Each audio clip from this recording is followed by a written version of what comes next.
یہاں تک کہ 29 آیتوں میں آپ نے یہ ترتیب ملاحظہ فرمائی ہوگی کہ سب سے پہلے اللہ تبارک و تعالیٰ نے انسانوں کے 3 گروہوں کا ذکر کیا، جن میں مسلمان، کافر اور منافق داخل ہیں۔ اس کے بعد دین کی جو بنیادی دعوت ہے، اسلام کے جو بنیادی عقائد ہیں، یعنی توحید، رسالت اور آخرت، ان کا بیان فرمایا، اور اس کے بیان کے بعد اس بات پر تعجب کا اظہار فرمایا کہ توحید ہو یا رسالت یا آخرت، اس کے دلائل اتنے واضح اور روشن ہیں کہ ان کے بعد کسی شخص کا کفر کو اختیار کرنا بڑی عجیب سی بات ہے۔ اور پھر اللہ تبارک و تعالیٰ نے اپنی نعمتوں، کائنات میں پھیلی ہوئی نعمتوں کا ذکر فرمایا، جس پر اس رکوع کا اختتام ہوا۔ اب اس کے بعد آگے کی آیتوں میں اللہ تبارک و تعالیٰ نے انسان کی ابتدائی تخلیق کا واقعہ بیان فرمایا ہے۔ گویا دوسرے الفاظ میں یہ اشارہ کرنا مقصود ہے کہ تم کو جس دین کی دعوت دی جا رہی ہے، توحید ہو یا نبی کریم صلی اللہ علیہ وسلم کی رسالت ہو یا آخرت کا عقیدہ ہو، یہ کوئی ایسی بات نہیں ہے جو آج گھڑ کے تمہارے سامنے پیش کر دی گئی ہو، بلکہ انسان کو جب پہلی بار پیدا کیا گیا تو اس وقت سے ہی یہ بات پیش نظر تھی کہ انسان کو اس لیے پیدا کیا جا رہا ہے کہ وہ ان عقائد پر ایمان لائے اور اس ایمان کے تقاضوں پر اپنی زندگی گزارے۔ اس مقصد کے تحت اس کو پیدا کیا گیا تھا۔ تو اس لیے ذرا یاد کرو، تمہیں ہم بتاتے ہیں کہ تمہاری تخلیق کا آغاز کس طرح ہوا تھا، سب سے پہلا انسان کس طرح پیدا کیا گیا تھا، اور سب سے پہلے انسان کے ساتھ کیا واقعات پیش آئے تھے۔ چنانچہ اس کا ذکر اللہ تبارک و تعالیٰ نے اگلے رکوع کے اندر فرمایا ہے، اور یہ آگے کی جو تقریباً 10 آیتیں ہیں وہ اسی سے متعلق ہیں۔ میں پہلے ان کے ایک حصے کی تلاوت کروں گا اور اس کا ترجمہ، اور اس کے بعد اس کی مختصر تشریح پیش کرنے کی انشاءاللہ کوشش کروں گا، اور پھر اس کے دوسرے حصے کی بھی۔ وَإِذْ قَالَ رَبُّكَ لِلْمَلَائِكَةِ إِنِّي جَاعِلٌ فِي الْأَرْضِ خَلِيفَةً قَالُوا أَتَجْعَلُ فِيهَا مَن يُفْسِدُ فِيهَا وَيَسْفِكُ الدِّمَاءَ وَنَحْنُ نُسَبِّحُ بِحَمْدِكَ وَنُقَدِّسُ لَكَ قَالَ إِنِّي أَعْلَمُ مَا لَا تَعْلَمُونَ وَعَلَّمَ آدَمَ الْأَسْمَاءَ كُلَّهَا ثُمَّ عَرَضَهُمْ عَلَى الْمَلَائِكَةِ فَقَالَ أَنبِئُونِي بِأَسْمَاءِ هَؤُلَاءِ إِن كُنتُمْ صَادِقِينَ قَالُوا سُبْحَانَكَ لَا عِلْمَ لَنَا إِلَّا مَا عَلَّمْتَنَا إِنَّكَ أَنْتَ الْعَلِيمُ الْحَكِيمُ قَالَ يَا آدَمُ أَنبِئْهُم بِأَسْمَائِهِمْ فَلَمَّا أَنبَأَهُم بِأَسْمَائِهِمْ قَالَ أَلَمْ أَقُل لَّكُمْ إِنِّي أَعْلَمُ غَيْبَ السَّمَاوَاتِ وَالْأَرْضِ وَأَعْلَمُ مَا تُبْدُونَ وَمَا كُنتُمْ تَكْتُمُونَ۔ یعنی اور اس وقت کا تذکرہ سنو جب تمہارے پروردگار نے فرشتوں سے کہا کہ میں زمین میں ایک خلیفہ بنانے والا ہوں۔ وہ کہنے لگے، کیا آپ زمین میں ایسی مخلوق پیدا کریں گے جو اس میں فساد مچائے اور خون خرابہ کرے، حالانکہ ہم آپ کی تسبیح اور حمد و تقدیس میں لگے ہوئے ہیں۔ اللہ نے کہا، میں وہ باتیں جانتا ہوں جو تم نہیں جانتے۔ اور آدم کو اللہ نے سارے کے سارے نام سکھا دیے، پھر ان کو فرشتوں کے سامنے پیش کیا اور ان سے کہا، اگر تم سچے ہو تو مجھے ان چیزوں کے نام تو بتلاؤ۔ وہ بول اٹھے آپ ہی کی ذات پاک ہے، جو کچھ علم آپ نے ہمیں دیا ہے اس کے سوا ہم کچھ نہیں جانتے، حقیقت میں علم و حکمت کے مالک تو صرف آپ ہیں۔ اللہ نے کہا آدم تم ان کو ان چیزوں کے نام بتا دو۔ چنانچہ جب اس نے ان کے نام ان کو بتا دیے تو اللہ نے فرشتوں سے کہا کیا میں نے تم سے نہیں کہا تھا کہ میں آسمانوں اور زمین کے بھید جانتا ہوں، اور جو کچھ تم ظاہر کرتے ہو اور جو کچھ چھپاتے ہو مجھے اس سب کا علم ہے۔ اس آیتوں کے اس سلسلے میں اللہ تبارک و تعالی نے حضرت آدم علیہ السلام کی تخلیق سے پہلے کا ایک واقعہ بیان فرمایا ہے۔ وہ یہ کہ جب اللہ تبارک و تعالی نے حضرت آدم علیہ السلام کی تخلیق کا ارادہ فرمایا تو اس وقت فرشتوں کے سامنے اپنے اس ارادے کا اظہار فرمایا اور یہ فرمایا کہ میں زمین میں ایک خلیفہ بنانے والا ہوں۔ خلیفہ کا مطلب یہ کہ میں زمین میں ایک ایسی مخلوق پیدا کرنے والا ہوں جو زمین میں میرے نائب کے طور پر میرے دیے ہوئے احکام کو نافذ کرے اور اس کے مطابق دنیا کا نظام قائم کرے اور اس کے مطابق اپنی زندگی گزارے۔ میں ایک ایسی نئی مخلوق پیدا کرنا چاہتا ہوں۔ آپ نے اللہ تبارک و تعالیٰ نے اس مخلوق کا جب ذکر فرمایا تو یا تو اس کی تفصیل بھی کچھ بیان فرمائی ہوگی یا فرشتے اس کے نتیجے میں یہ بات سمجھ گئے ہوں گے کہ یہ جو نئی مخلوق پیدا ہونے والی ہے یہ خیر اور شر دونوں قسم کی صلاحیتیں رکھتی ہوگی، اس میں اچھائی کی بھی صلاحیت ہوگی اور برائی کی بھی ہوگی۔ دوسری طرف ہم فرشتے جو اب تک اس کائنات میں اللہ تبارک و تعالیٰ کی سب سے بڑی جاندار مخلوق ہیں، تو وہ ہم ایسے ہیں کہ ہمیں اللہ تعالیٰ نے بنایا ہی اس طرح ہے کہ نہ اس میں کسی شر کا احتمال ہے نہ کسی فساد کا احتمال ہے۔ ہم تو دن رات اللہ تعالیٰ کی تسبیح و تقدیس میں لگے رہتے ہیں۔ لہٰذا یہ جو نئی مخلوق پیدا ہو رہی ہے اس کا مطلب کیا ہے، کیوں اس کو پیدا کیا جا رہا ہے، اس واسطے انہوں نے اللہ تبارک و تعالیٰ سے یہ پوچھا۔ یہ پوچھنا بطور اعتراض کے نہیں تھا بلکہ ایک چیز کی حکمت سمجھنی مقصود تھی کہ قالوا اتجعل فیہا من یفسد فیہا ویسفک الدماء۔ انہوں نے کہا کیا آپ اس میں ایسی مخلوق پیدا کریں گے جو اس میں فساد مچائے اور خون خرابہ کرے۔ یہ جو انہوں نے انسانوں کی تخلیق کے ساتھ فساد مچانے اور خون خرابہ کرنے کا ذکر خاص طور پر کیا، اس کی دو وجہ ہو سکتی ہیں۔ ایک وجہ تو بعض حضرات مفسرین نے یہ بیان فرمائی ہے کہ انسان کی تخلیق سے پہلے اس کائنات میں یا اس زمین پر جنات آباد تھے۔ اللہ تبارک و تعالیٰ نے جنات کو پیدا کیا تھا۔ یہ بات تو خود قرآن کریم نے ایک جگہ بیان فرمائی ہے کہ جنات کا سب سے پہلا فرد الجان،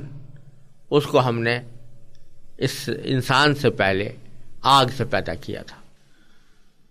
ظاہر ہے کہ وہ پیدا ہونے کے بعد اس کی مخلوق بھی بڑی ہوگی، اس کی نسل بھی بڑی ہوگی اور وہ مخلوق ایک دنیا میں آباد رہی۔ اس کا بھی حال یہ تھا کہ اس میں یا تو خیر و شر دونوں کی صلاحیتیں تھیں یا صرف شر کی ہوگی۔ تو انہوں نے زمین میں فساد مچایا تھا، فرشتوں نے اس کا مشاہدہ کیا تھا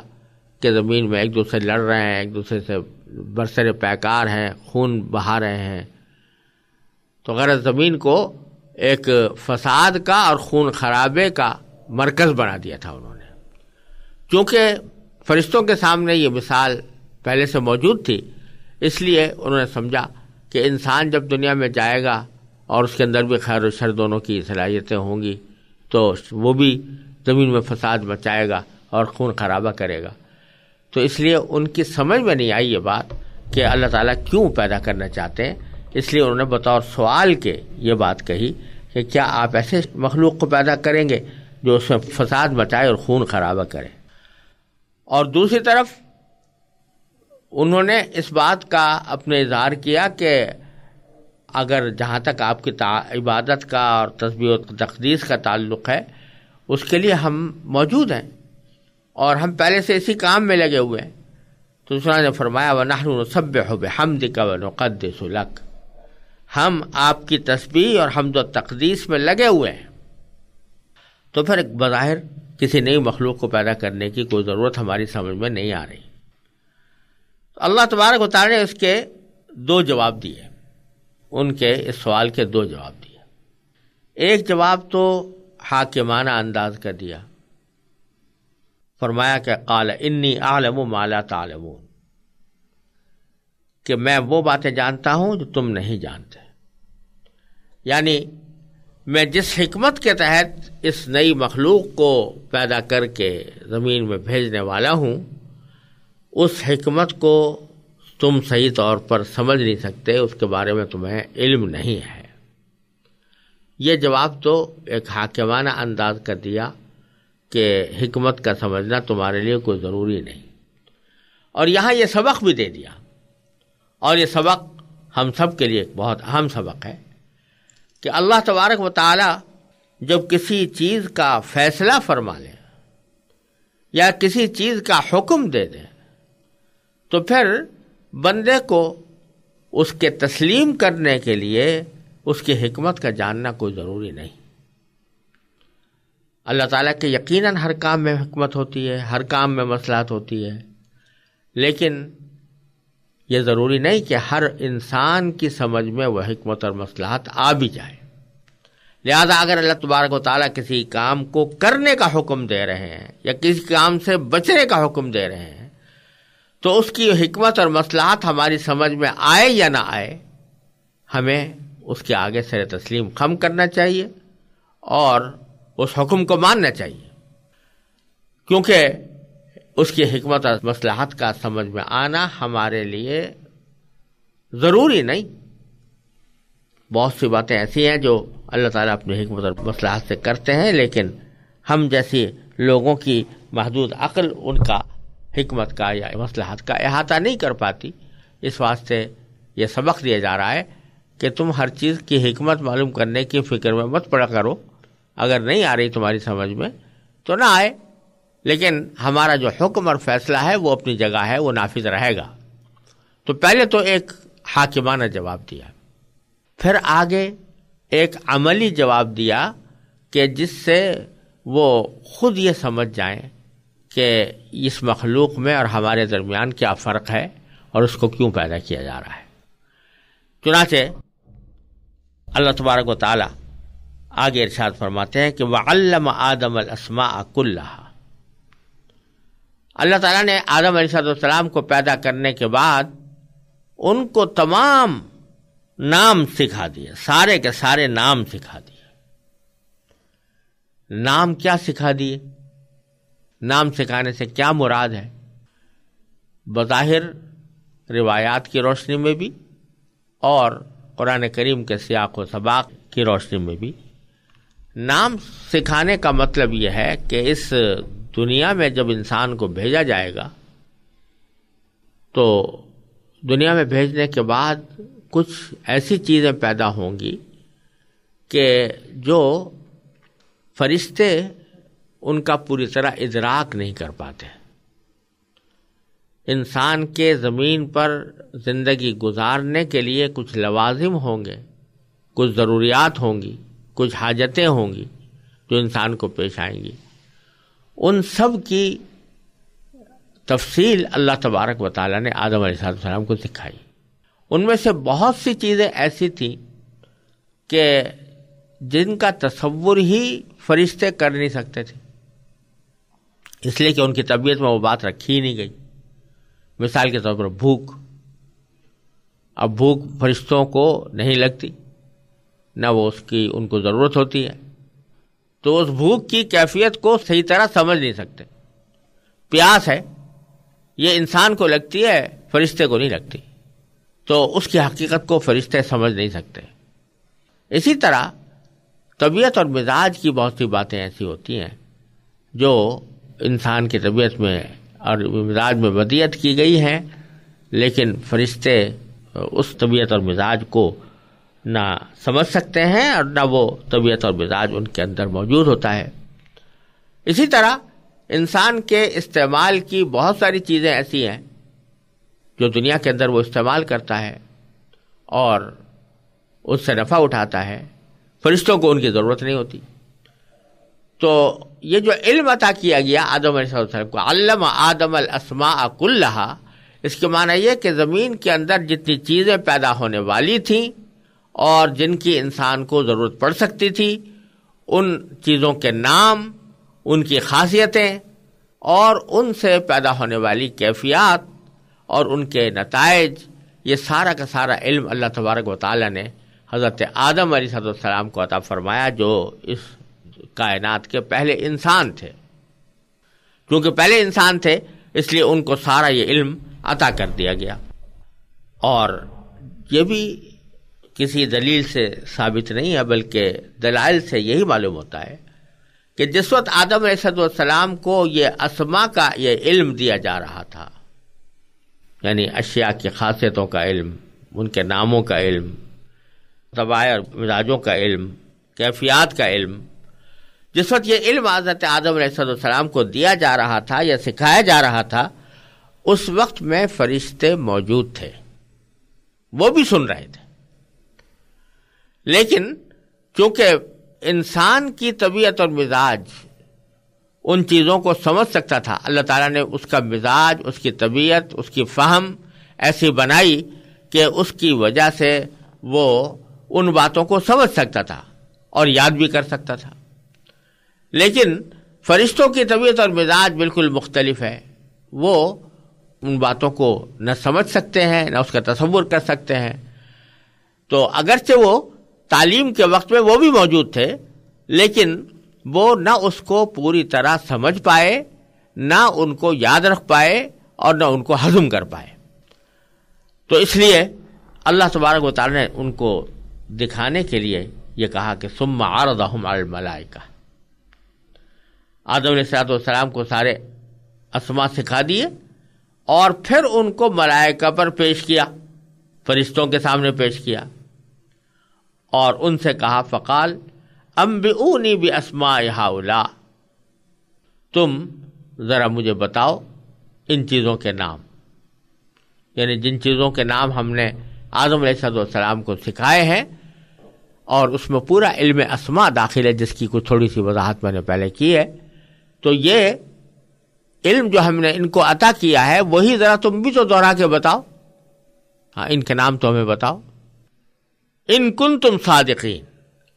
اگر تم سچے ہو۔ یہاں سوال یہ پیدا ہوتا ہے کہ سچ اور جھوٹ تو اس جگہ ہوتا ہے جہاں پر کہ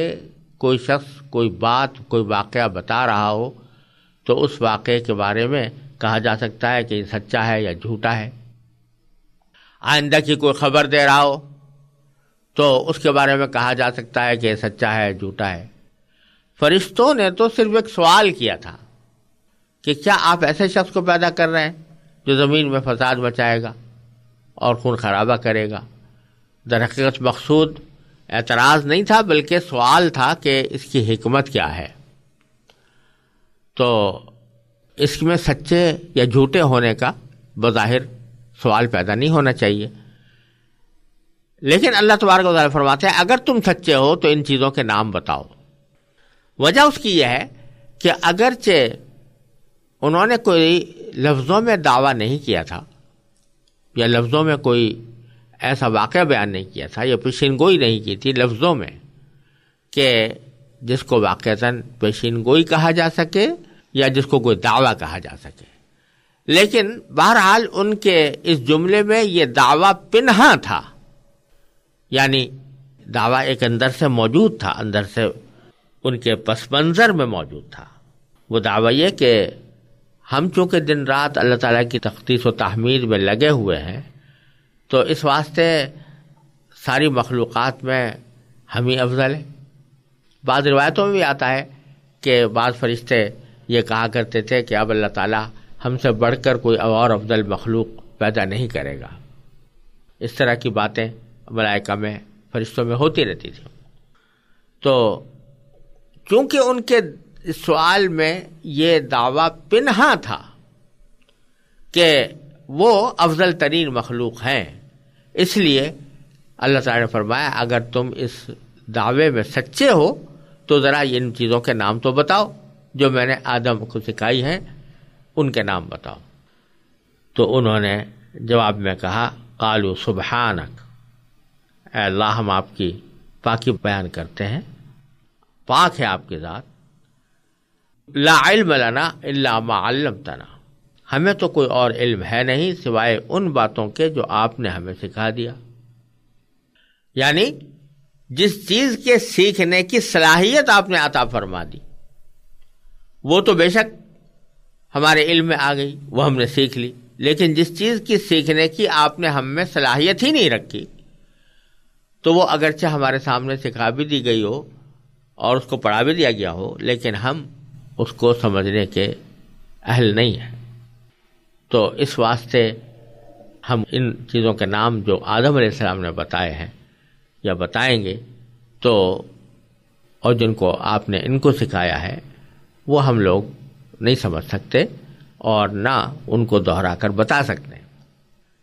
قال یا آدم انبئہم باسمائہم، جب فرشتوں نے اپنے عاجزی کا اعتراف کر لیا تو اللہ تبارک و تعالی نے فرمایا کہ یا آدم انبئہم باسمائہم، کہ اے آدم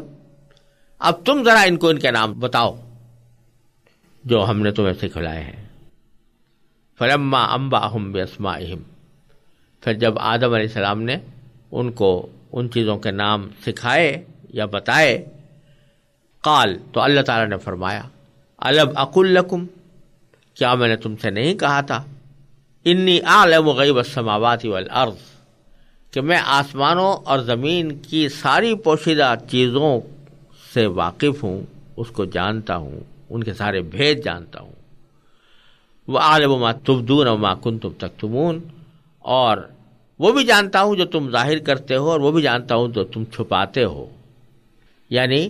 ان کے سوال کے اندر جو ایک دعویٰ چھپا ہوا تھا اس کی طرف اشارہ ہے کہ میں اس دعوے کو بھی جانتا ہوں جو تمہارے اس قول میں چھپا ہوا ہے کہ تم اپنے آپ کو سب سے زیادہ افضل مخلوق سمجھتے ہو، تو یہ تمہارا دعویٰ میں جانتا ہوں اور مجھے سارے آسمان و زمین کے بھیدوں کا بھی علم ہے۔ تو اب تمہاری بات یہ سمجھ میں آ جانی چاہیے کہ ایک نئی مخلوق میں کیوں پیدا کر رہا ہوں۔ خلاصہ اس جواب کا، اس عملی جواب کا یہ ہے کہ فرشتوں سے گویا یہ کہا جا رہا ہے کہ تم کو تو میں نے اس طرح پیدا کیا ہے کہ تمہارے اندر معصیت کا، گناہ کا کوئی تصور ہی نہیں ہے، تمہیں بھوک نہیں لگتی، تمہیں پیاس نہیں لگتی، تمہارے دلوں میں کوئی ناجائز خواہش پیدا نہیں ہوتی، تمہارے دلوں میں کبھی گناہ کا تصور بھی پیدا نہیں ہوتا، میں نے تو تمہیں بنایا اس طرح کا ہو۔ اب میں ایک ایسی مخلوق بنانا چاہتا ہوں جس میں بھلائی کا جذبہ بھی ہوگا اور برائی کا جذبہ بھی ہوگا، نیک کام کرنے کا داعیہ بھی ہوگا اور برے کام کرنے کا داعیہ بھی ہوگا۔ کبھی اس کے اندر نیکی کے تقاضے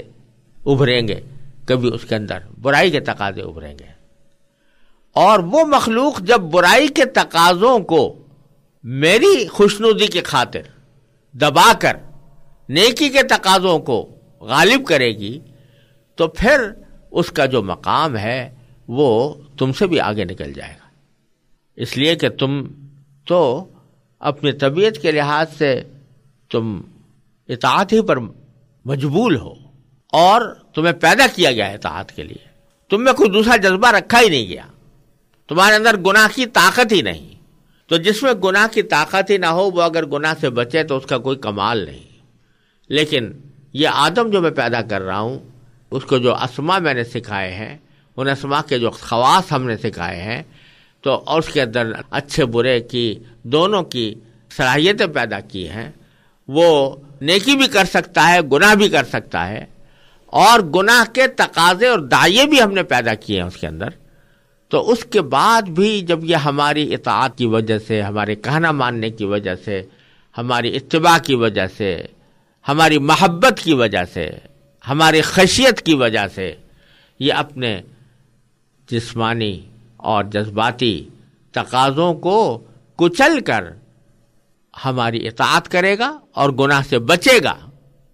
تو یہ اس کا مقام تم سے آگے نکل جائے گا، تو یہ فرشتوں سے بھی آگے بڑھ جائے گا. اس وجہ سے ہم اس انسان کو یہاں پر پیدا کر رہے ہیں.